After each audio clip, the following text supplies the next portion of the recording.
Because you will learn a lot of things, but not just for yourself.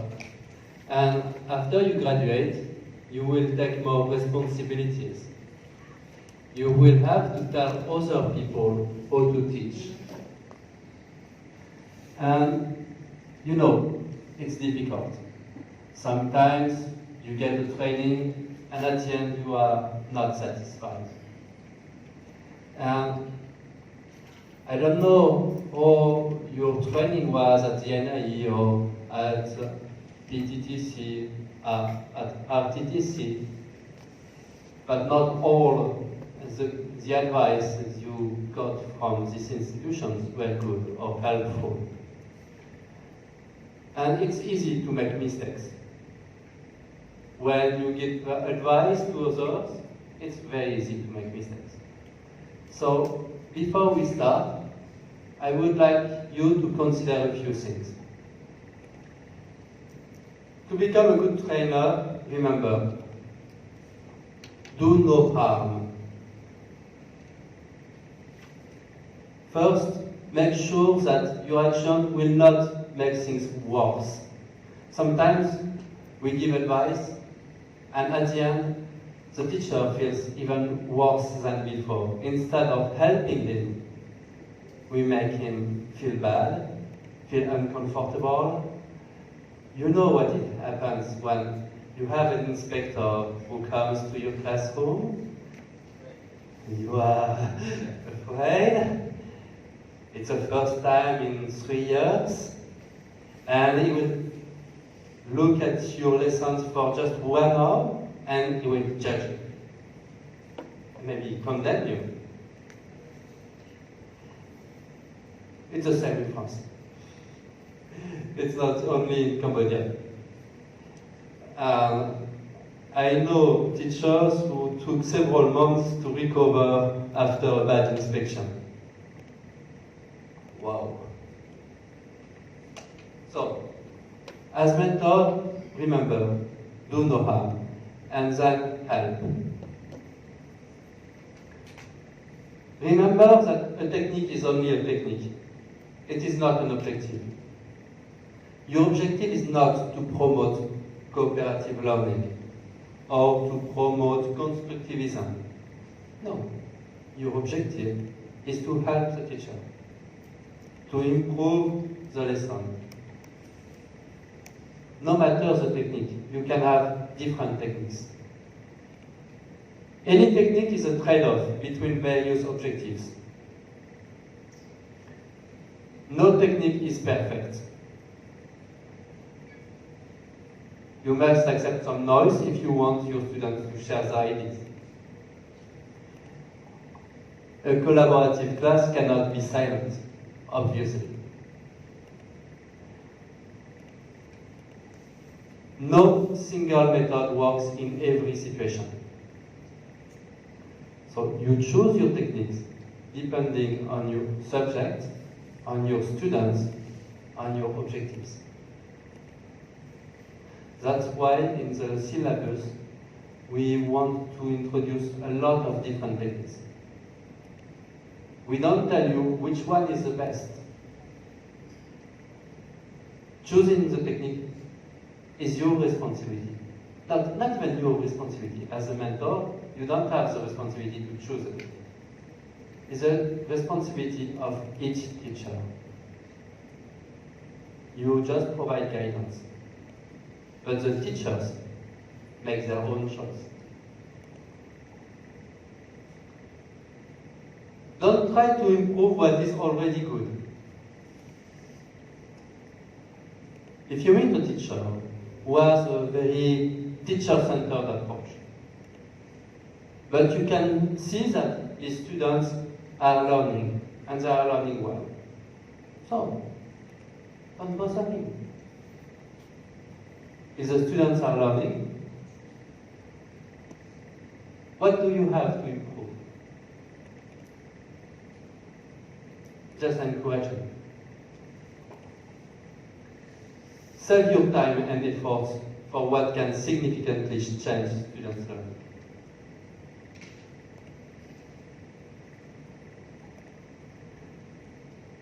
Also, don't caricature other methods when you promote your favorite one. That's a very common mistake in training institutions. You know, we promote student-centered approach, which is great, and some of you really want to promote that. I've seen it in your performances. But when you talk to a teacher, a real teacher, make sure that you don't criticize too much his own methods in order to promote your favorite one. Because maybe he's still doing a good job. Like we say, oh, student-centered approach, teacher-centered approach are dumb, it's just pure repetition. No, it's not just pure repetition. It's not only memorization, there are other things as well.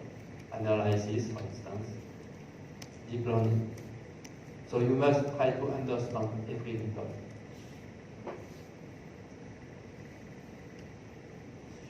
Increase the possibilities, don't reduce them.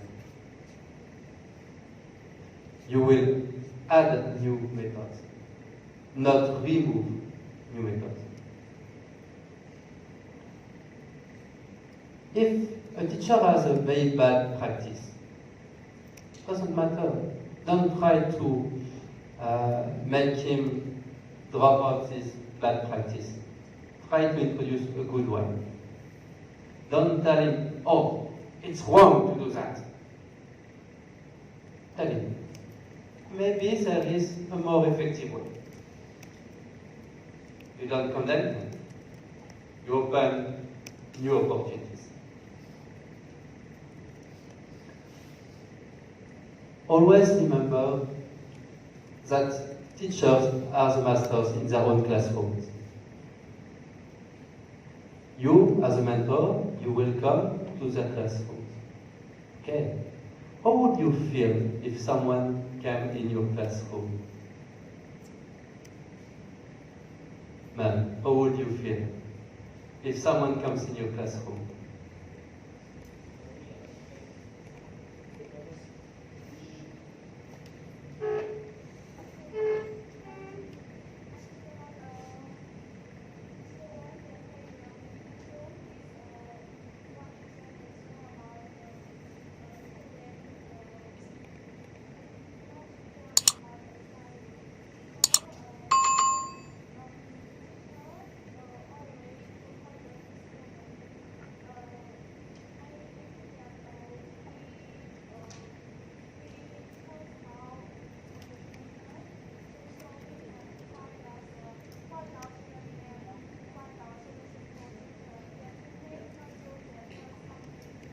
Sure, as a mentor, you want to help teachers and find solutions for these problems.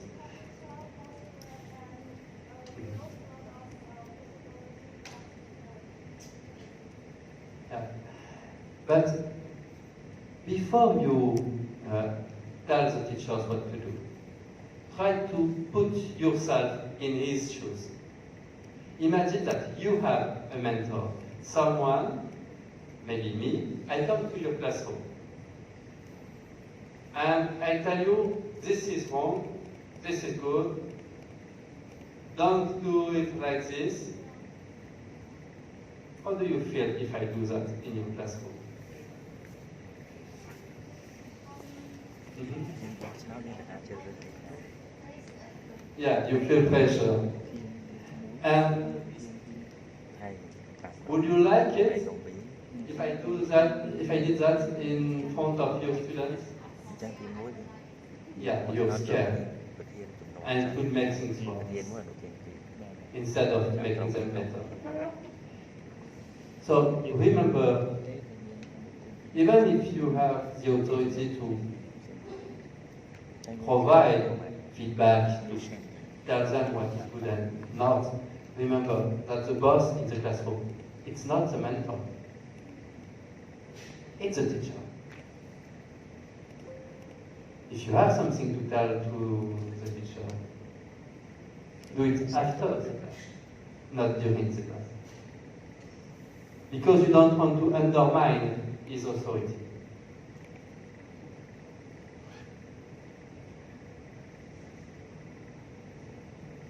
Also, decisions are generally a matter of how much or when, rather than if. Should you explain a lesson to your students? Of course you have. Yeah, it's teacher-centered. So what? Sometimes students need explanations, clear explanations. They cannot discover everything by themselves. The question is not if you should provide explanation. The question is when and how much explanation you should provide. If you explain again and again too long, students get bored, it's becoming confusing because you try to rephrase the same explanation 3 times and still the students, they don't understand. And you will explain a 4th time, a 5th time, 6 times, 10 times until they understand? How many times should you explain?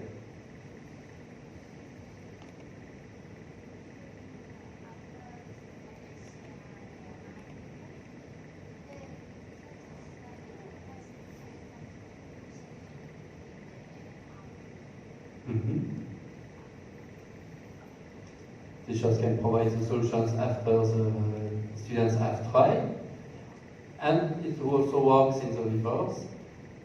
Teachers explain several times, students don't seem to understand. Okay, I give you no more explanation, just let's try, and we'll see what's wrong.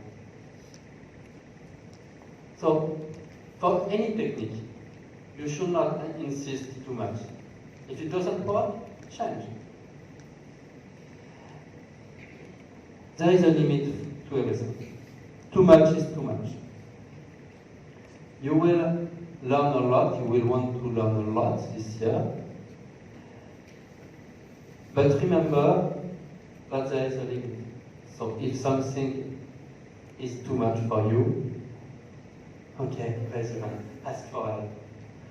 And it's true also for your own mentees. When you become a mentor, you will want to improve things. So you will give a lot of information to the teachers. But how would you feel if after one observation, I tell you that you need to improve your classroom management. You also need to improve your lesson plans. And you should have a more student-centered approach.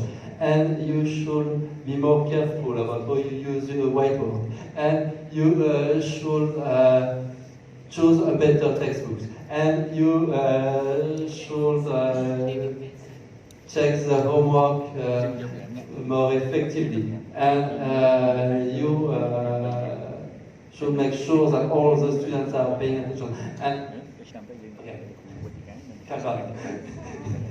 Too much is too much.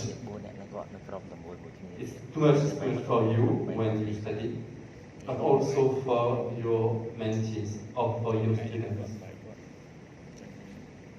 Sometimes you have to start with very small objectives. How many objectives should you set after one observation?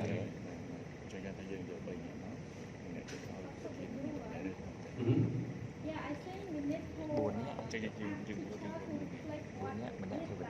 Yeah.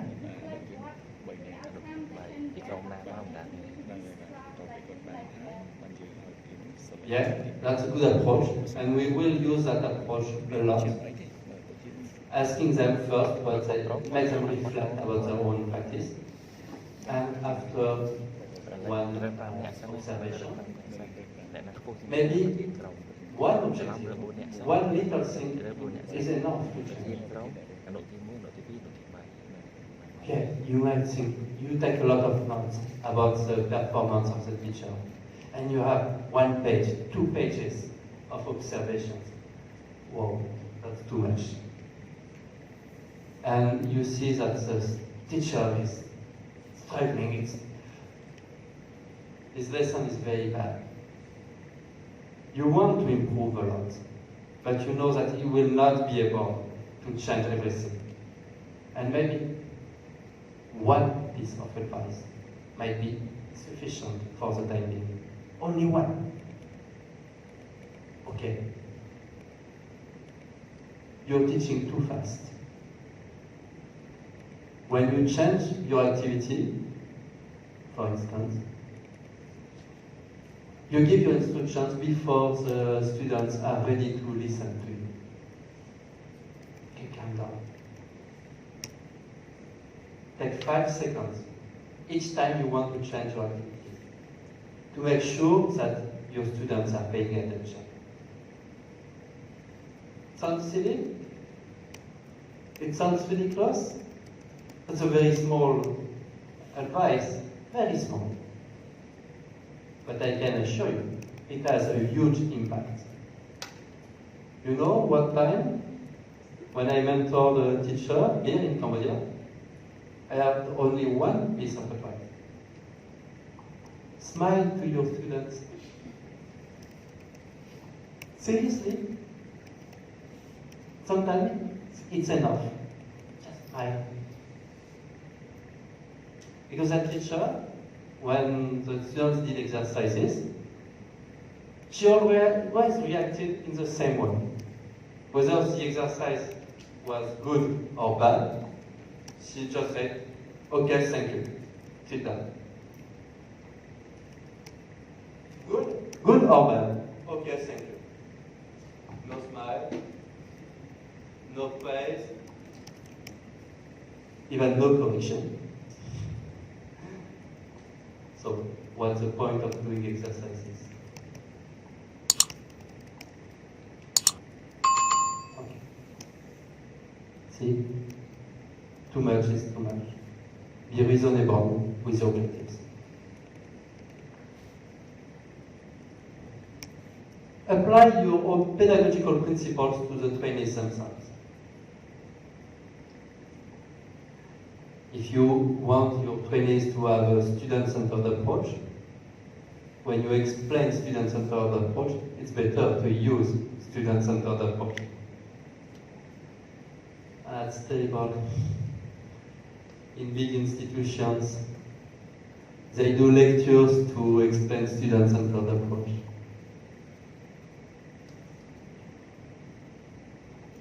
Not very consistent. So, as you said, let new teachers express their concerns and opinions. Yeah, listen first. I will show some.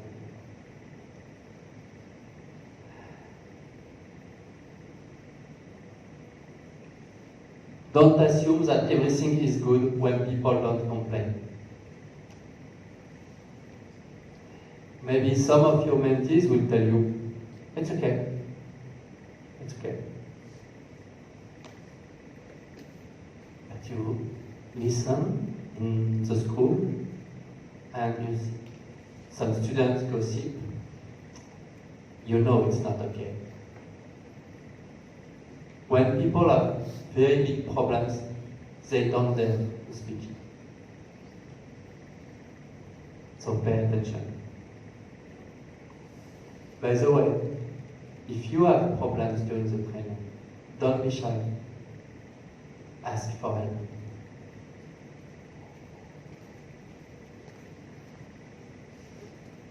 And one very important thing, but we will repeat it again and again this year, build up a professional relationship before you have urgent business to do. Okay?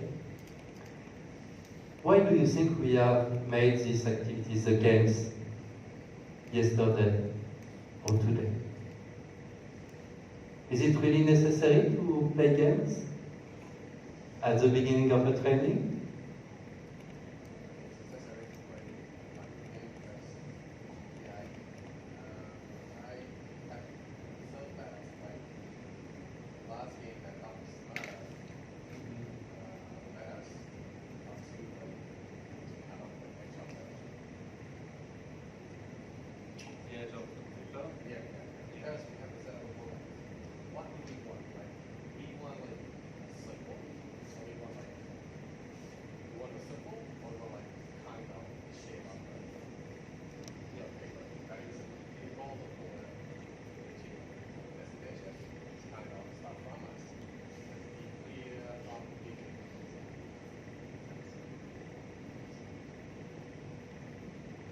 And why do you think we have done the bartender game at the beginning?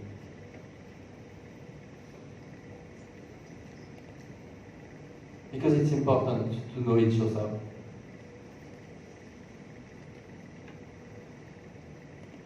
So when you are with your mentees, with teachers in your schools, first, you must create trust, establish a good relationship with them.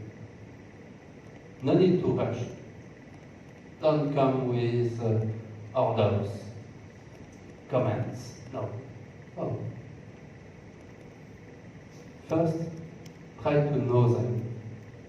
Know what they like, their ambitions, their expectations, their doubts, and so on.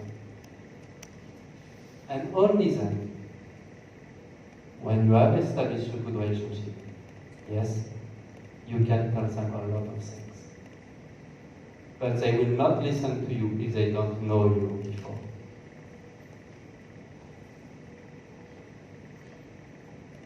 That was the main things I wanted to share with you before I explained the syllabus itself. Are you okay? Are you ready for the more technical part?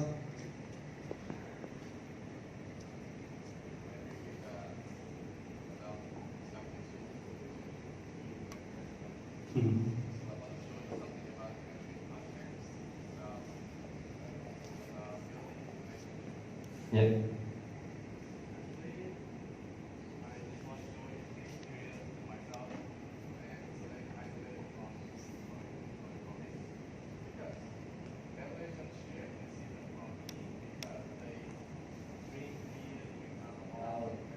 Yes.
Yeah, it's a very interesting example, and we will have a lot of opportunities to talk again about that kind of problems, how to deal with alcoholism, how to deal with very bad behavior that gives a bad example to the students in the school.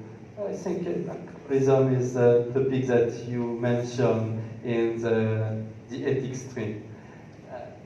Yes, you need to create a relationship on a good basis. And, well, being drunk is not a good way to establish a professional relationship, sure.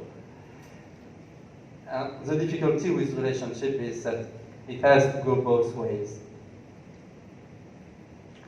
There are some environments that are very difficult, sure. Generally, in NGS, we have good environments, right? But I cannot ensure that all the schools in Cambodia have a good environment. And you will face challenges. You might meet people who are not committed to their job, who are very reluctant, who are corrupted. Yeah, corruption is a big thing in Cambodia. Not only in Cambodia, but especially in Cambodia. So, it's not easy. It's not an easy task. And that's why we have a stream specifically about ethics and mentoring. And in that stream, you will learn at least some way to establish a good professional relationship. We cannot guarantee that it will work all the time. Maybe there are people with whom it's almost impossible to work properly because they are already corrupted. They have taken bad habits for a long time. You cannot change very bad habits. But most of young people, they still have a good way. So, work with the ones who are willing to do good. Start with volunteers. Don't try to change the mindset of someone who is a 59-year-old who will retire next year and who is very corrupted, taking a lot of money from the students and abusing his position. Well, don't even try. It's too late. Work with those who are good.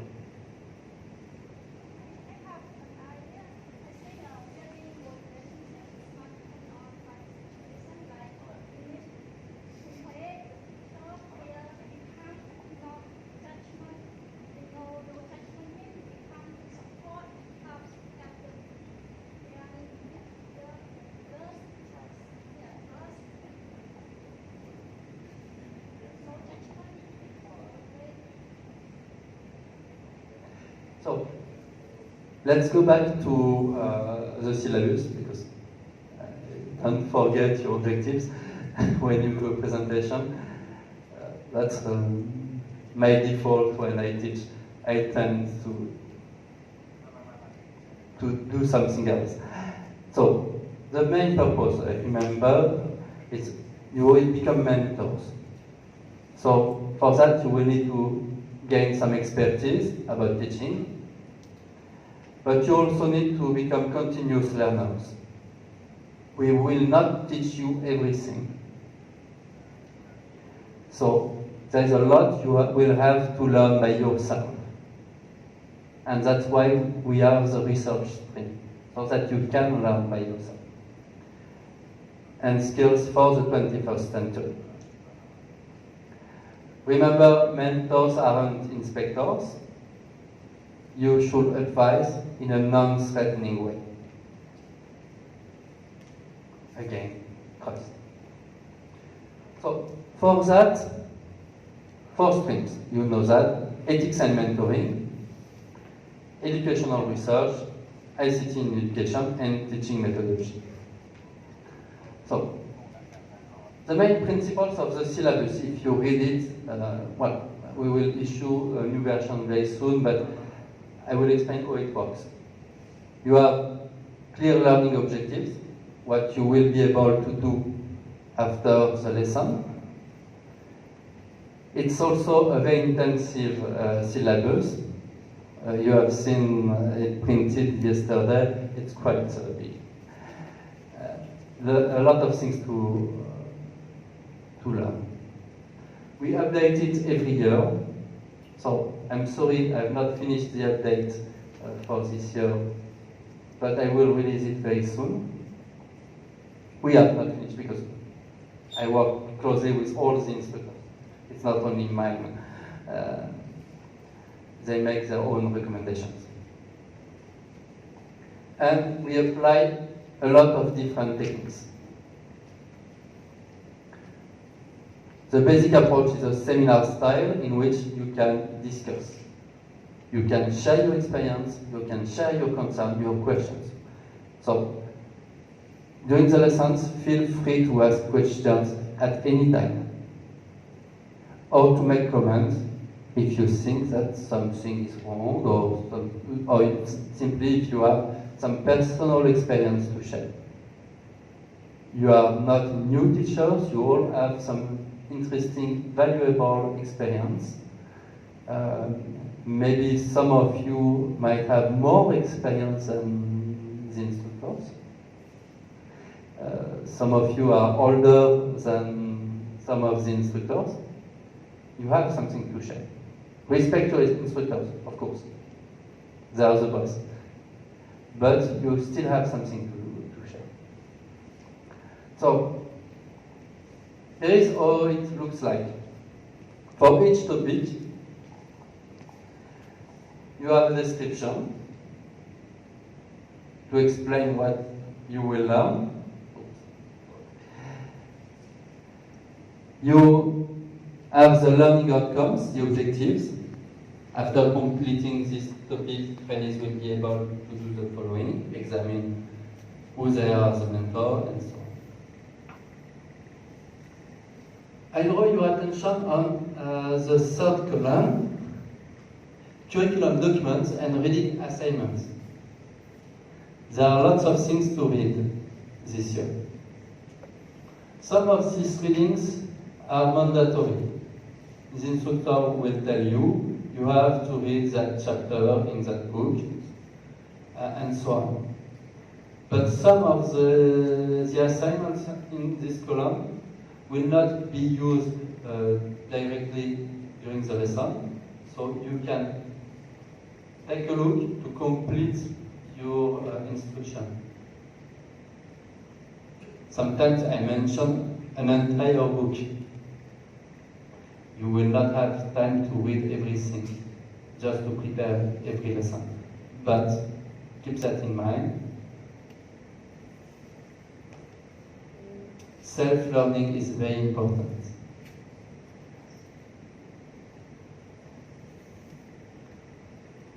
And you will spend a lot of time discussing the key discussion questions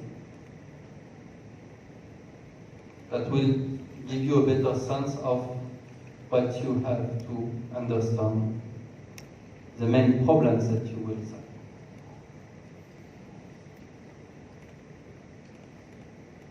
So, I'm going to present each stream. Ethics and mentoring, it's the core stream in the program.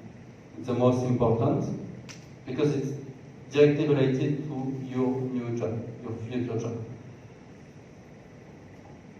In this stream, you will learn a lot of things, how to deal with bad teachers, with corruption, how to become a role model, but also you will learn how to establish trust, how to establish a good relationship with your trainee, with your mentees, plus a few other things. So, here are the modules: definitions of teacher ethics, theories of moral development, and code of behavior. You will spend a lot of time on this.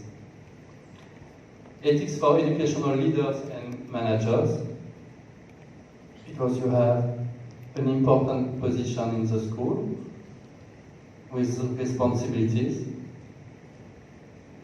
You will not work as an isolated teacher, you will have to work with the team, with the whole faculty, with all the faculty members of the school. And the fourth module is about valuing the individual student. You know the big problem, mixed ability in classroom, slow learners, fast learners in the same classroom, you know the problem. So you will learn different approaches to deal with that.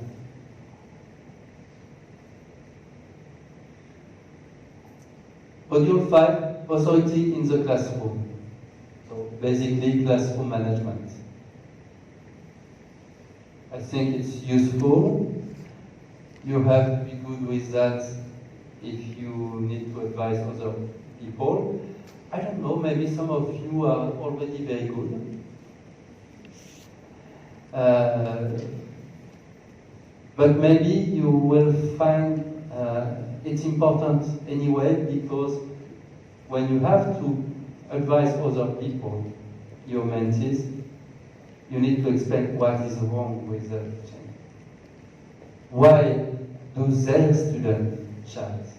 Or Why do they have students who are not respectful?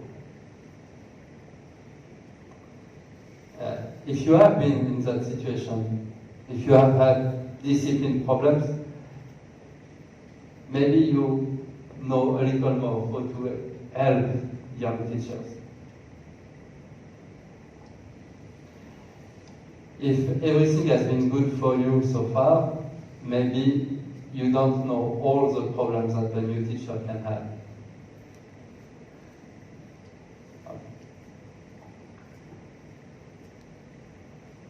Two other modules, mentoring as a teacher development approach. In these modules, you will learn the specific ways to do your job as mentor, how to conduct a classroom observation, for instance, how to establish trust, and so on. And the last module is to prepare you for the specific schools where you will be posted. So, NGS schools, the ADB schools, if they are the schools where you will be posted, and so on. There are a lot of new initiatives in Cambodia, new projects to make changes in the country. The most ambitious one is the NGS program, but there are others. So, in this module, we will take a look on the different programs.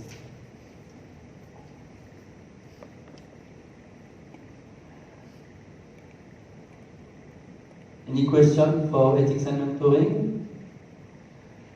The instructor is teacher Manet. So if you have questions, he's here. You can enter. Or maybe you prefer to wait for next week and ask him. Actually, this is just the overview of the stream. Ethics and mentoring stream, and you can see there are a lot of topics covered, and we will have a lot of discussions like the questions asked by Chai Dai. So that's we did have really heavy discussion about that. So it's good things. Don't worry, we will share a lot of ideas and discuss and find out the solutions.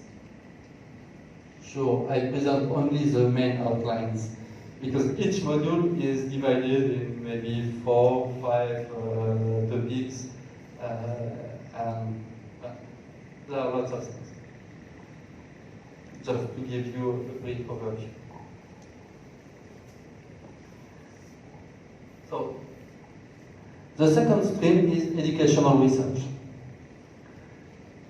For this stream, you will need to do a lot of things in English. Because, well, there are not so much material available in Khmer. And I think that if you want pedagogical material in Khmer, in many cases you will have to create them. Someone has to write the books. If you cannot find the right book in Khmer, so maybe it will be your responsibility to write that book. Would you like to do such a thing? Write books? Oh, just a suggestion. It's not an obligation. But consider it.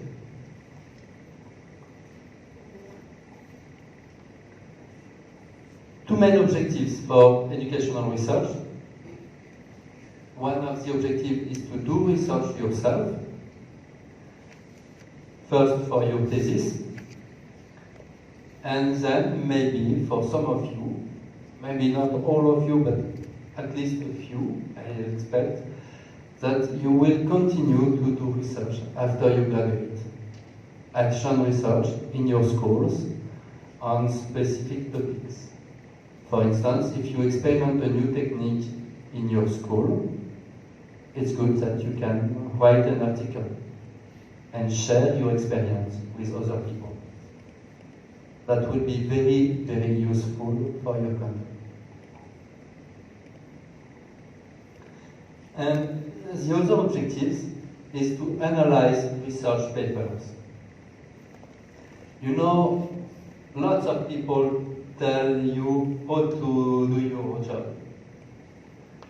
If you go on Facebook, you will have a lot of people who have opinions about, oh, you should teach, what is a good teacher, blah, blah, blah. A good teacher should be strict, or it should be nice, or what? Many uneducated people, everybody has an opinion about how to teach. And sometimes it's terrible. And you will see a lot of research promoting a lot of different techniques, practice, and so on. And sometimes, oh, who is right? So, use your critical thinking, analyze the documents, analyze the research, in order to sort out what is right, what is wrong. So, one of the objectives of the educational research stream is to provide you with ways to analyze research papers in order to know what you should trust and what you should be more careful with. So, here are the modules. Understanding different kinds of educational research and its usage while you do educational research. This topic will help you to choose your own topic for your thesis. So the first topic is to help you make a choice about your thesis. Module 2 and Module 3 cover the most important techniques, most important research protocols that you might use for your thesis. Qualitative research, so you will learn to conduct interviews, for instance, or to conduct observation as a means to do research. And Module 3 will deal with things like surveys, statistics in research. After Module 3, normally, and you will know what kind of research protocol, research methodology you can use for your thesis. Module 4 will help you analyze your data.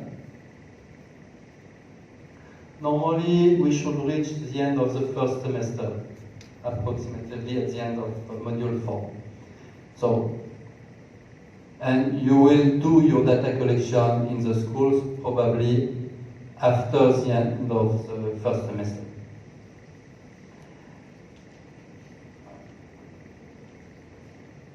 Oh, I forgot the slide. And the last two modules, I forgot them. Yeah, writing. I forgot them on my slide, sorry.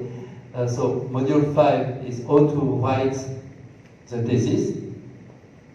And Module 6 is about logical fallacies and biases. All the mistakes, logical mistakes we can make in order to identify bad arguments. Stan, he has the question. Of course. Excuse me, lecturer. I just would like to go back to the slide educational research, analyzing research. I would like you to clarify to what extent do we use to analyze the research, just briefly. To what extent? You know, one thing with research is that you are very likely to make mistakes when you do research. most of the research papers are wrong. Most of them. It's normal. It happens. When you have a study and you see in newspapers, scientists say, blah, blah, blah. In most cases, it's false. Scientists make mistakes, a lot of mistakes. It's normal. Because when you do research about something that no one knows about. It's difficult. It's very difficult to create new knowledge. And you have to try several times. You will make an experiment, and your experiment will fail. That's normal. Good scientists, they are not upset when their experiment fails. They say, oh, it didn't happen as I planned. What's wrong with my experiment? Okay. You know, in science, there is a difference between a demonstration and an experiment. A demonstration is what you do in your classroom. In fact, in your classroom, you don't do experiments. I'm turning to a chemistry teacher. What you do in your classroom, it's not really an experiment. You know why?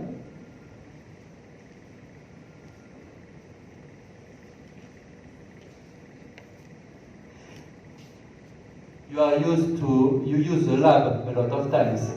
I know that in NGPRC it's very important. But are you really doing experiments in your classrooms?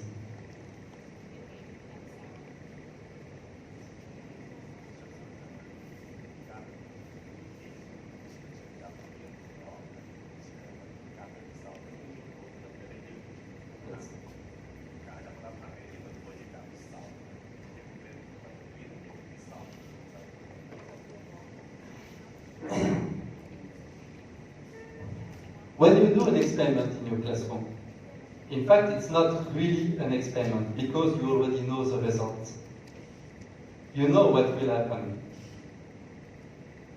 When you mix your reagents, you know the results at the beginning.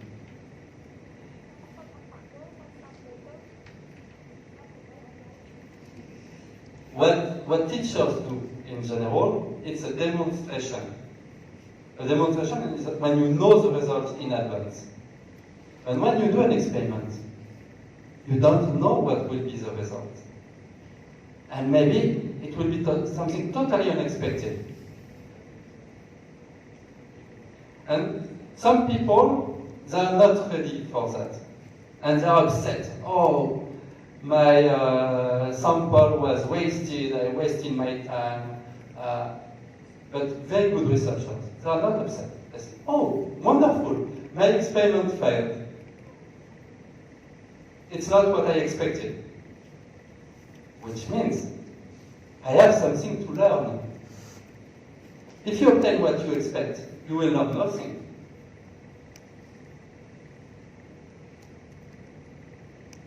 Okay? So, to answer your questions, most of the research fail. And it's normal. And when you read research papers, you should have a critical mind. Don't believe everything that is written in a research paper.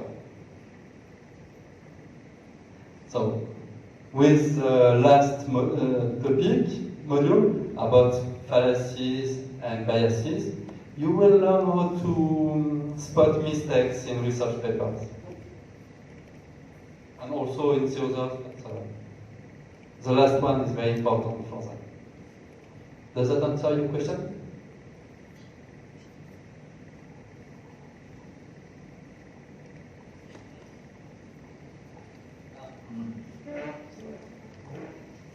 Taking a look at the analyzing research, the first time I first knowledge thing, it's about like introduction, like literature review, some like like key result, something like that. You will learn about literature review, methodology, but that's just a mean. The methodology is just a mean to find the truth. Thank you, sir. Thank you.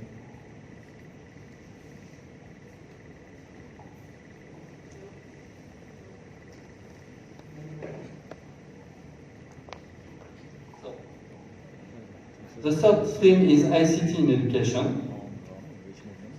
So we want to have modern schools in Cambodia. So ICT are opportunities to enhance teaching and to use more student-centered approach. In the past, student-centered approach were difficult for lack of material. The students couldn't find good information by themselves because the libraries were not good enough, and so on. With ICT, you can solve most of these problems. And you can design exercises that students might take by themselves and develop problem-solving skills. So, here are the modules. Using technology to support learning management and content creation. Basically, it's the main tools to run online class. Google Classroom and so on. Module 2, e-safety and digital citizenship. To talk about the bad usages of computers. Cyberbullying, smartphone in the classroom, and so on. There are lots of things, in fact. Module 3, using the internet as an educational resource, which implies also creating a website, a simple website for education purpose. Using technology to support teacher professional development or to communicate with other teachers. This includes a software called Observic, which is something that is specific to our center. It's a remote mentoring software on which teacher can upload a video of their lessons in order to get feedback from a mentor who might be in another city.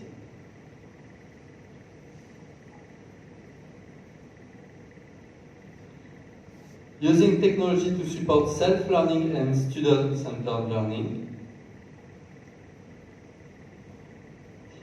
Using technology to support problem and project-based learning. Computational thinking as a pedagogical tool. And distance and blended learning. This module is new. Distance learning was not in our first syllabus, but we had to use it this year because of the COVID.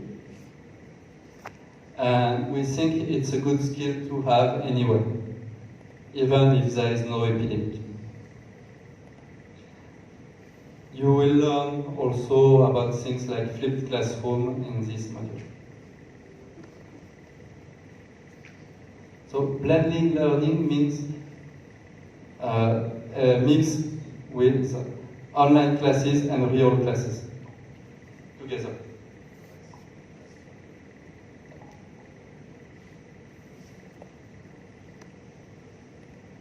Oh, that's a slide I missed for education research. Just in the wrong place. So, please raise your hand whenever you have a question. I will go on if you don't have, because time is very short. But. Stream 4, teaching methodology. This one is very important for you. because you will become mentors, but you continue to teach. Next year, when you are posted in your schools, you will have 2 services. You will teach maybe 1 or 2 classes, and the rest of your time you will spend it with other teachers. But it's very important. We think it's very important that mentors can do real teaching by themselves, and they don't just tell the others what to do. It's too easy. So you must be good teachers.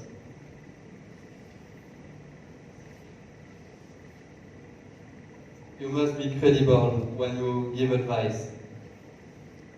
If you cannot apply your own good advice, it's a mess. If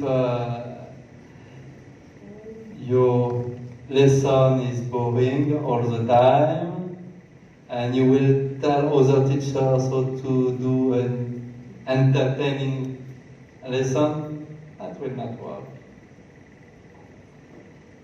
So, in this stream, you will have to do a lot of demonstrations.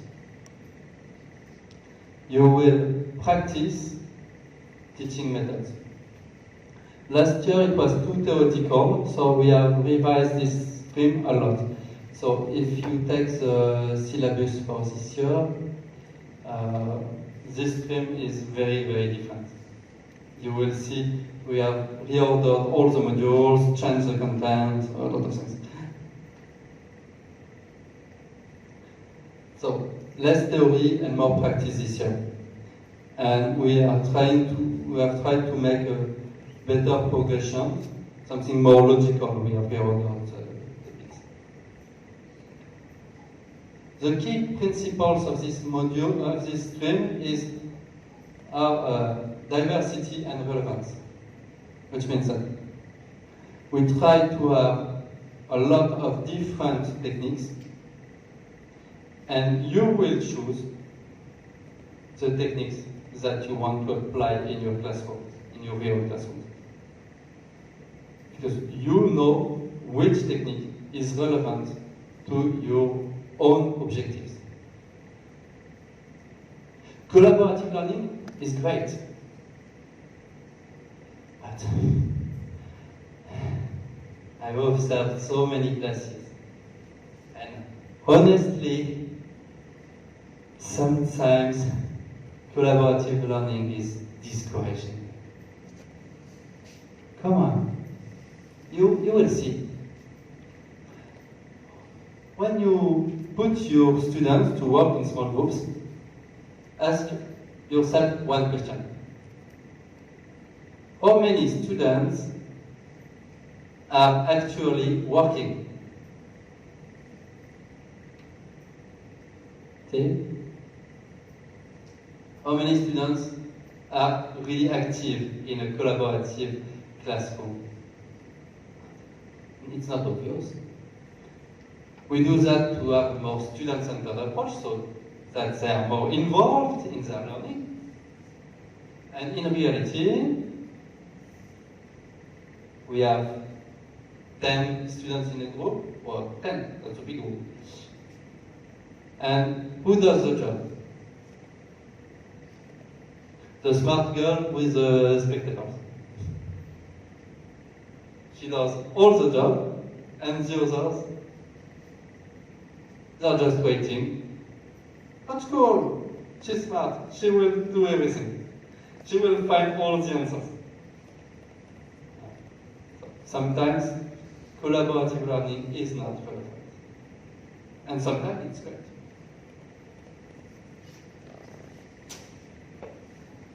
So, we want to increase your toolbox, but not to tell you which technique you have to choose. We give you more choice. Okay? So, Module 1, how people learn, just very short a module about theories of learning. This part will be a little bit more theoretical, but there will be also things about student attention that could be immediately useful for you. Curriculum and planning, how the curriculum is organized, the official curriculum, and how to plan your lessons. This one is very important to prepare the other modules. We will explain how to do a lesson plan. And after that, in the other modules, you will have to write lesson plans. You will write a lot of lesson plans this year. Styles of teaching and school culture, the different styles of school. You know, in Cambodia, most of the schools are the same. You have to follow the rules, blah, blah, blah. But in fact, you have much more freedom than you think. In NGS, for instance, they can innovate. If they want to apply new techniques, they can. They can decide at the school level which techniques they want to use. They can choose another textbook. Most of the teachers in Cambodia think that they have to teach the textbook. Well, what do you think of the quality of the Cambodian textbooks? You smile? What do you think about English for Cambodia?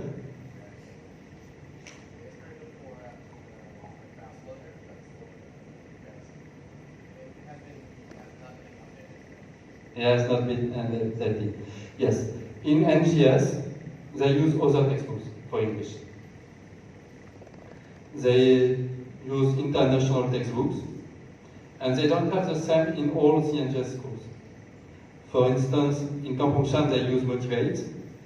In Phnom Penh, at Sisowat, they use New Headway, and so on, and they can choose. So, styles of teaching and school culture. You will see different schools. If you go to Sisowat, it's a very competitive school. They want to get awards. They are winners. They won the best scores at the Bagdoul exam. Sisowat wants to be the best school in the country. That's the goal. That's their ambition. But Kampong Cham, which is also a good school, has a different style, more collaborative, more friendly, I would say.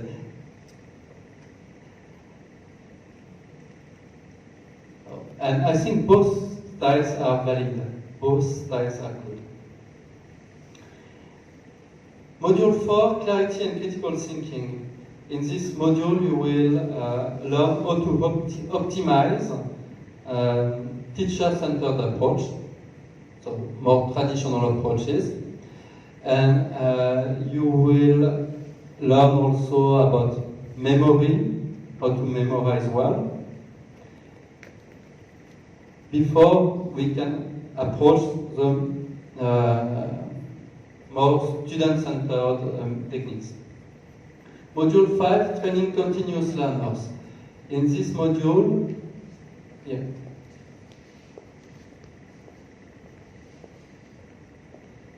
But just one slide for this. It's the last slide, and the practicum I will be just informative. Okay, so time management is difficult thing. I should be more careful. I make my own mistakes. So, module 5, Training Continuous Learners.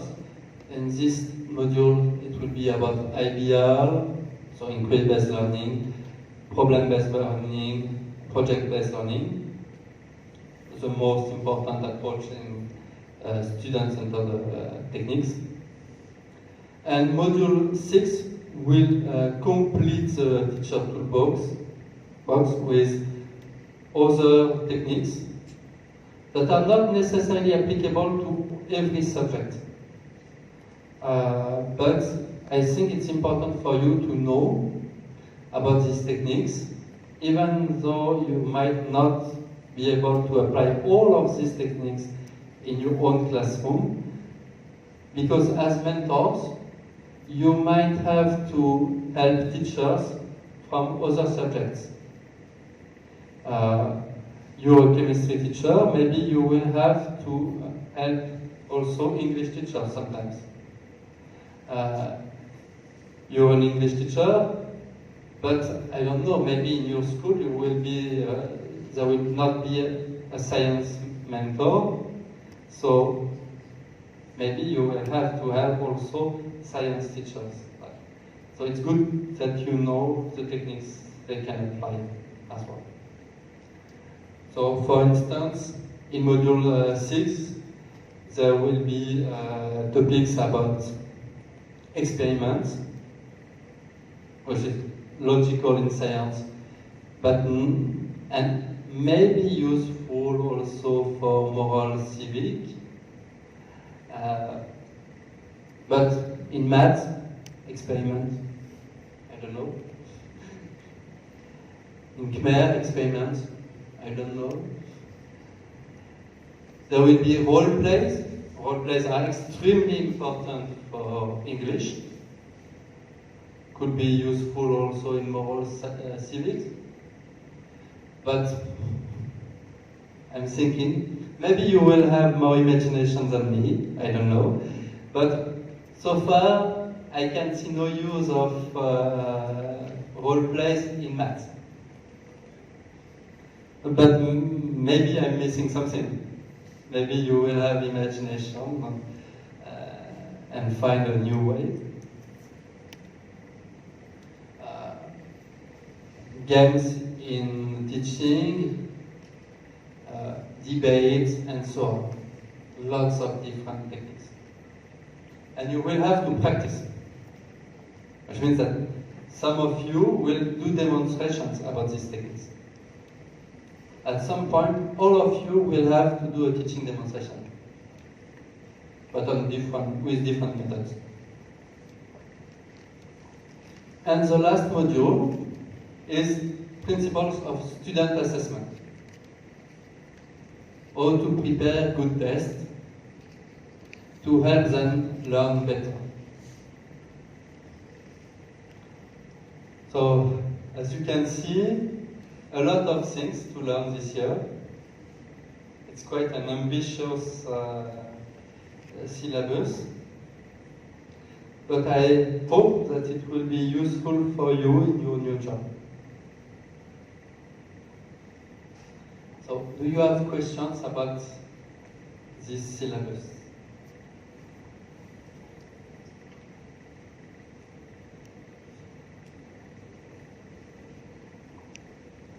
Seems that it's a lot.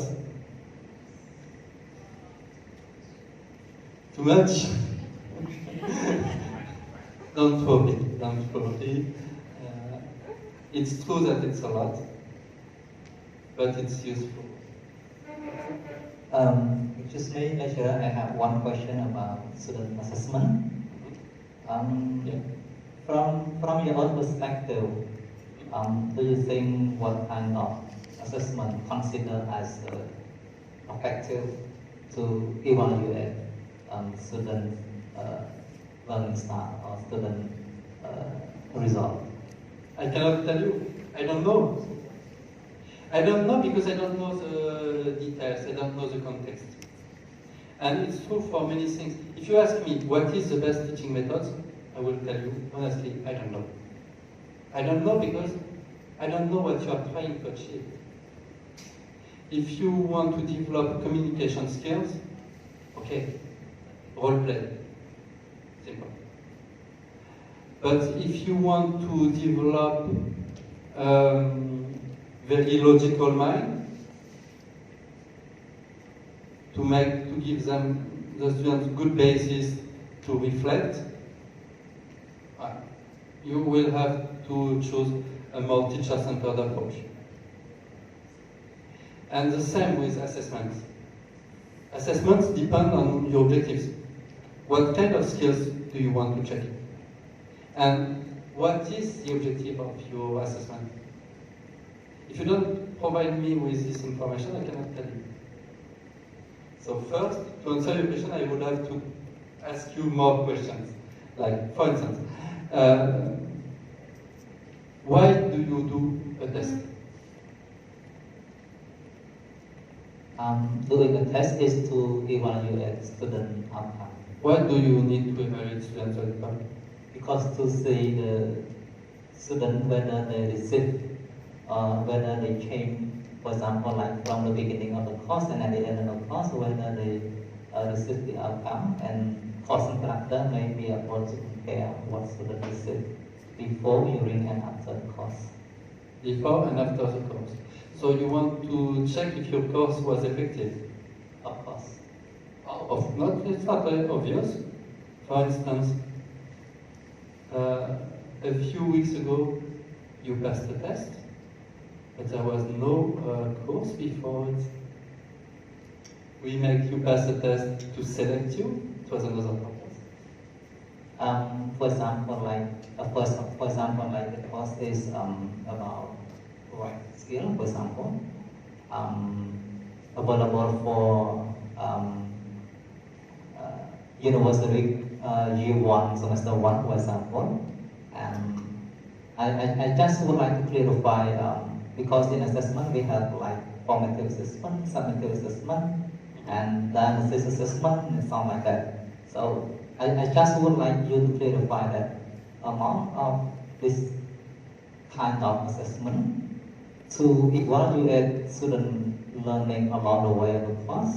So from your own perspective, do you think what kind of assessment may consider as an effective assessment to evaluate students' outcome? All these kinds of assessments are important, but they don't serve the same purpose, and you don't design them in the same way. We will see more in the details when we teach the module.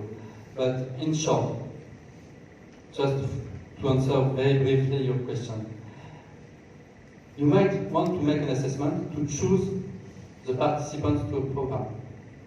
That's the entrance exam. And we did an entrance exam that was very difficult. Your marks are bad, I tell you. They are bad on purpose, because we made it very difficult, so that we can sort the students, rank all the candidates, in order to choose the best. If everybody manages to get top score, we cannot make a choice. So, my assessment design depends on my objective. My objective is to choose people, in this case. But at the end of grade 12, you don't want to choose people, but you have an objective. If they pass the Practicum exam, they can go to the university, right? So the purpose of the Practicum exam is to check whether or not they are able to understand the lessons at the university. So it's a proficiency test. Make sure that they can understand the next lesson. And you design your test regarding to that. Or you might make a diagnostic test to understand the problems of your students. And that's another kind of design. You might just want to make sure that they have understood the last lesson. That's another kind of design. So I cannot answer your question and tell you just what is the best kind of test. What skills do you want to test? What are the objectives of your test? It depends. I've used role plays as an exam at the university when I was in China. Sometimes I use essays, sometimes I use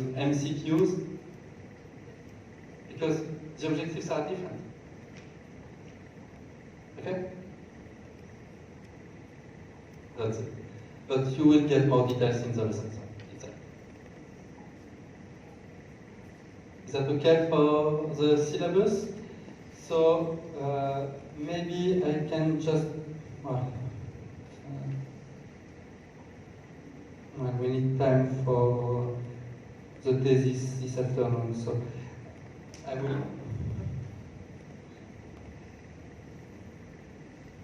Are you tired, or do you have enough energy for me to explain the practicum? I will simplify a little bit. I will stop. Well, okay. So, the practicum to prepare you for the job.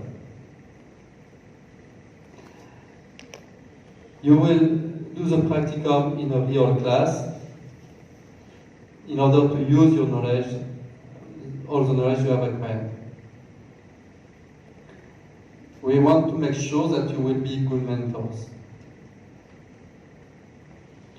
So, it will happen in selected schools in Phnom Penh. Last year it was in Sisowat, and it was supposed to be at Sisowat and Pekap, but we are not sure. We will choose schools in Phnom Penh. It will be in May, June, and July, 3 months. During the practicum, you will prove your teaching abilities, so you will do demonstrations, teaching demonstrations. You will also have the opportunity to reflect on your own practice, and you will do observation. You should be able to discuss with your mentees and observe the teacher's skills.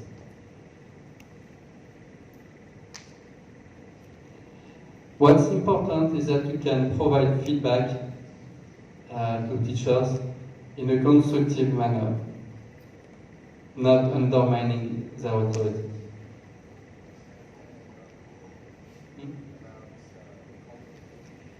Yeah, co-teaching. Oh yes, that's an activity that is possible.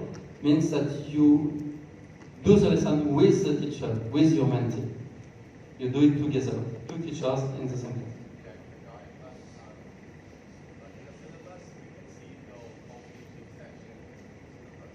Because you have to practice.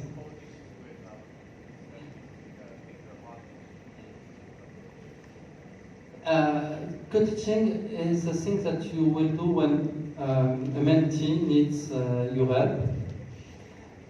He's not sure enough to do the lesson by himself, so let's do it together. So basically, you will co-teach also. That's something you can do during the methodology stream, module 5 and 6. It requires a lot of preparation because you need to make sure what you do, what your colleagues do, but it's not so difficult, in fact. The idea when you help your mentees is that you don't replace them.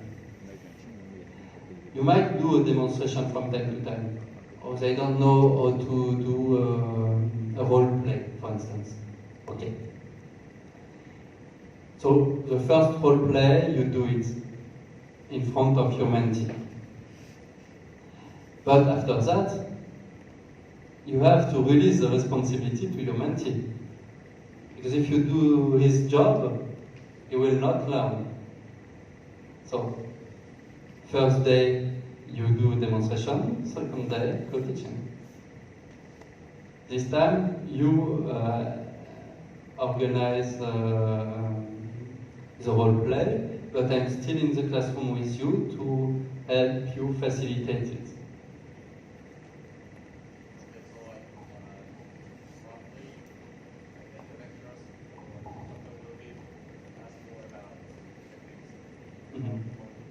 Yeah, but you know, if you know the techniques that you want to use in the lesson, co-teaching is not a big deal.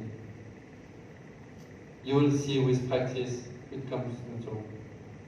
The difficulty with co-teaching is that you don't undermine the authority of the teacher. That you don't replace him or make him look bad by being the, yeah, you know, I'm the expert, I'm very good at it, and make sure that your mentee will not feel bad to have you in the classroom. So the basic principle, but I will explain it later, again, is that activities like demonstrations and co-teaching should be approved by the mentee. You will do that only if your mentee agrees. Okay?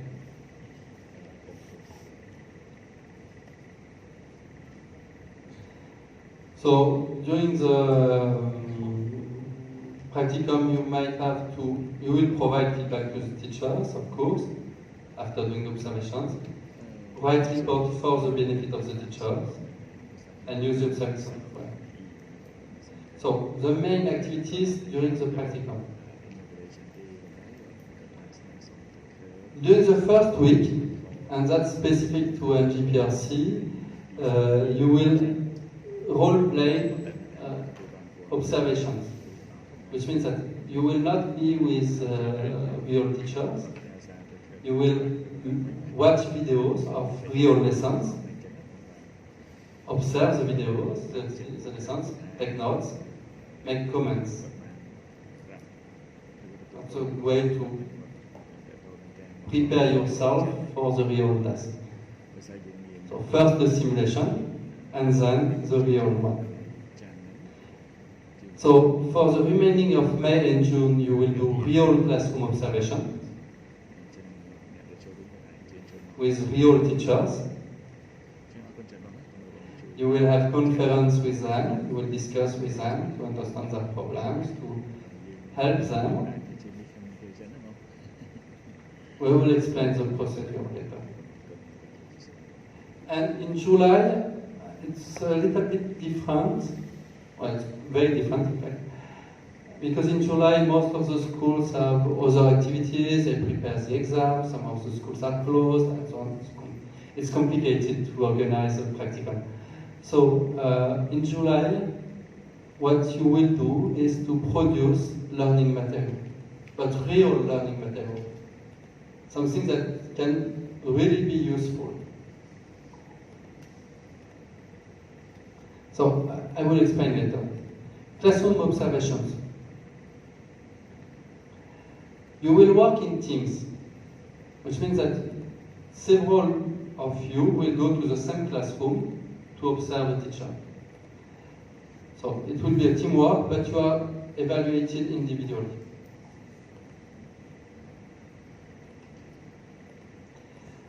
That should be normally 7 teams, I think.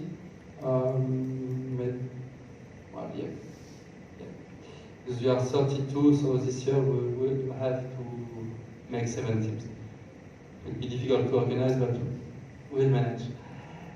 So 4 or 5 trainings in each team, 4 or 5 of you, and you will have a supervisor. The supervisor will evaluate you and also facilitate the process during the first week. But you will take more and more responsibility. At first, the supervisor will intervene a lot, but at the end, normally, he's just silent and he's just sign your evaluation. That's enough. So, in each team, you will have different roles. Team leaders, demonstrator or co-teacher, if you have to do that kind of activity, reviewer, or technical supporter for observers. So there will be one guy who will be responsible for recording the lesson on video and using the observing software.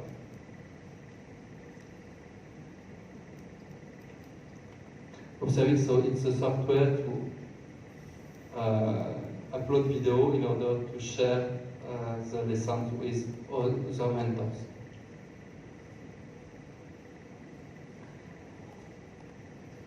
As I said, there will be a release of responsibility. At first, the supervisor will organize it, but at the end, the team leader will do it.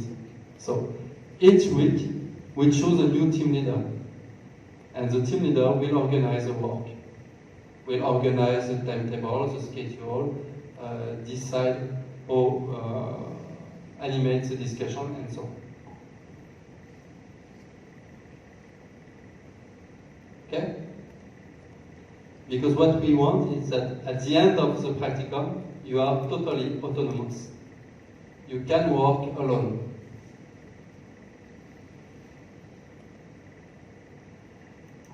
So just because it will be your main job, your main activity as mentors is to observe lessons. So I just explained that, and I think I will stop after. No, I will explain also the material to produce. Observation session. You prepare that with your mentees. You define the learning objectives, what you want to do in the observation, and decide if you need to do demonstration of the teaching. And you look at the lesson plan together to see if you can make some improvement. During an observation, mentors observe in silence. Might be surprising, but you don't make comments during the lesson because you respect the authority of the teacher. You don't want someone to make comments about your teaching in front of your students. It's terrible, that's frightening as you say. So don't do that. You observe in silence, you take notes, and you will make your comments after the lesson. So you are not dangerous. You observe everything, you not whatever is interesting, the student behavior, the body language of the teacher, the content, if you can, the material they use, and so on. And only after the observation, you might discuss with the teacher and tell him what's good and bad. But first, before you tell anything, you listen. First activity during a conference is listening. Okay. You ask the teacher, what did you want to do? Do you have any question about your lesson? Do you have anything you want to share? What are your feelings about your lesson? Are you satisfied? Are you not? Why? And only when you have answered this question, you can make your own comments and provide your feedback. To make sure that your comments are relevant and that they are useful.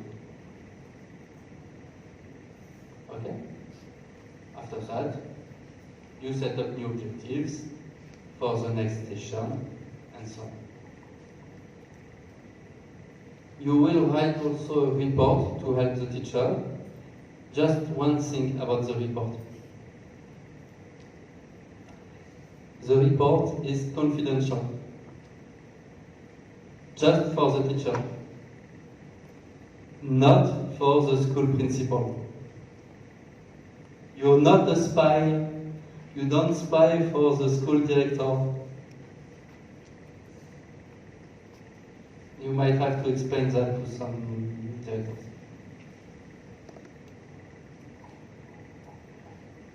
So that's for classroom observation. Don't worry, we will provide you a lot of details before. You have the entire first stream to prepare this kind of activity. So, and for the last month of the practicum, you will produce learning material. So individually, you will produce this learning material, but this material will be peer reviewed, which means that if you produce a video, you will ask your classmates, 2 of your classmates, to review your video, to make sure that the quality is good.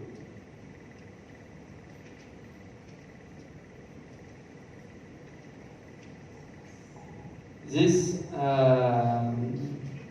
material, learning material, should be useful.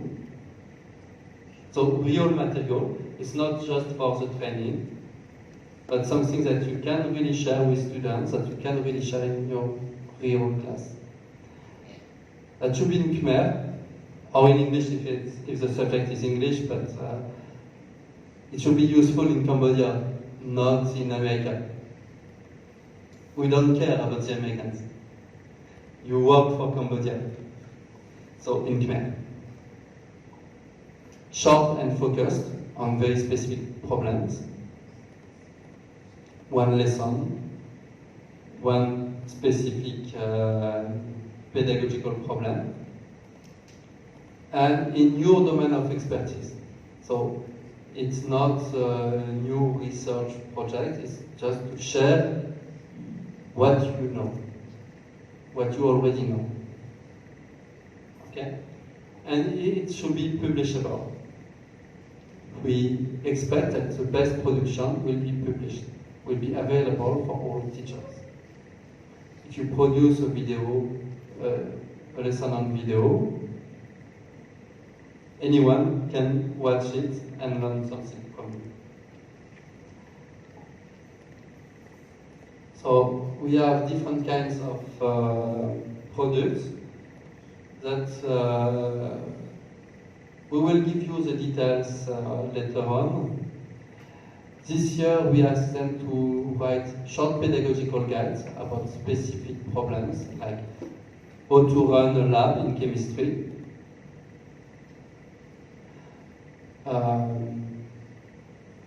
mathematical games for the classroom, and so on. So if there is some method, some practice that you want to share, that's in the pedagogical guide. It's not a new research work. The guide you will write is about something that you already know. You do research to investigate things you don't know. But the pedagogical guide is something you are comfortable with. And it has to be short. A teacher should be able to read it in less than 1 hour. Maybe 10 pages or something like this. So it's not very long. Online lessons, they have produced videos of lessons also, worksheets, and other kinds of learning material.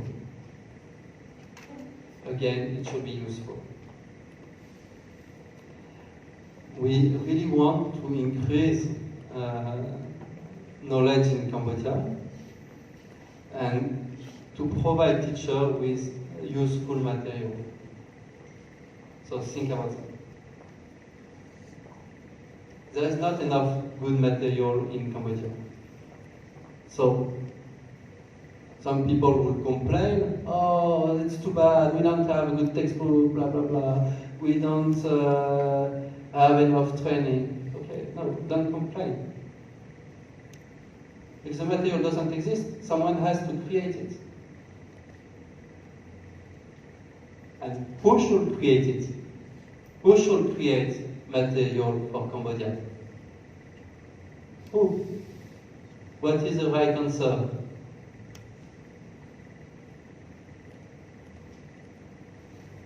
Who will create learning material for Cambodia?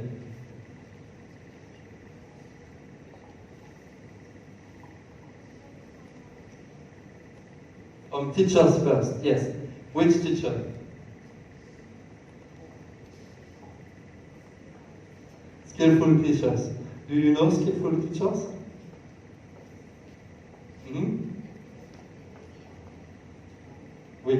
Yeah. The right answer in that case is me. You? Me. Everyone here can contribute. That's the right answer. Are you ready to do that?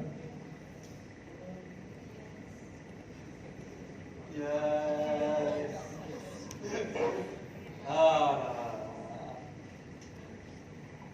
Okay. Don't go. Quick question. I'm Yeah. sorry, everybody. I think you are starving, but I was short enough to ask a question about giving feedback after observation, because you have mentioned that Yeah. mentors do not judge the teaching techniques. Mentees Yeah. sort of benefit that. So, if our mentees want the correct feedbacks, because I experienced with teachers that I observe, because just like we give indirect feedback, but they want the correct feedback because they just want to improve the teaching technique. Yeah. Of course, it's very important to be honest with the teacher. It's very important to be honest. Always say the truth, even if the truth is not very agreeable. Yeah, you made a lot of mistakes. But, you know, before people accept feedback, you need to create good conditions. That's why it's so important to create relationship before. As I said, create good relationship before you need it. If you meet someone in the street and someone tells you bad things about your behavior, would you accept the comment of a guy you have never met before? Probably not. But if the same comment comes from a friend, you know it's a friend, is a friend. Would you accept his remarks? Much better. So, what you want is to put yourself in a position that makes it possible. So, establish the good relationship before. Listen first, because, you know, if I tell you just, oh, your lesson was bad, immediately you feel threatened, you are afraid, doesn't work. Okay. But you know your lesson was bad. And still you don't accept this comment. But if I ask you, how do you feel after this lesson? Not so good. So instead of telling the teacher that his lesson is bad, he already knows that his lesson is bad. Come on. When your students have chatted during the entire lesson, when the noise was too much, you already know that your lesson is bad. So just ask the teacher, how do you feel with your lesson? How do you feel with your lesson? Honestly, not so good. Okay, so let's see together what we can do to improve. And you will say the exact same things, but your mentee will be ready to learn from you. See? It's just a different way to present it. But we will spend a lot of time learning techniques of active listening.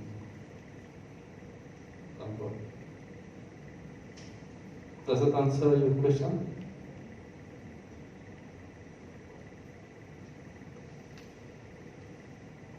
But it's certainly not an easy task. It's challenging.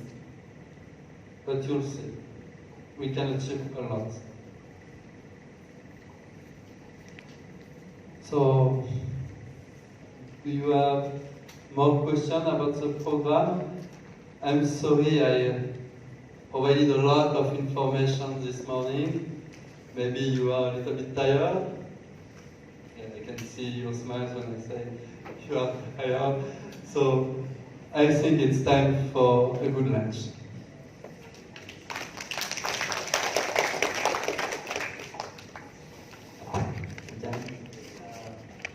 Và ở tuần chờ là cả start យ៉ាងយកចិត្តទុកដាក់ក្នុងការសួរសំណួរ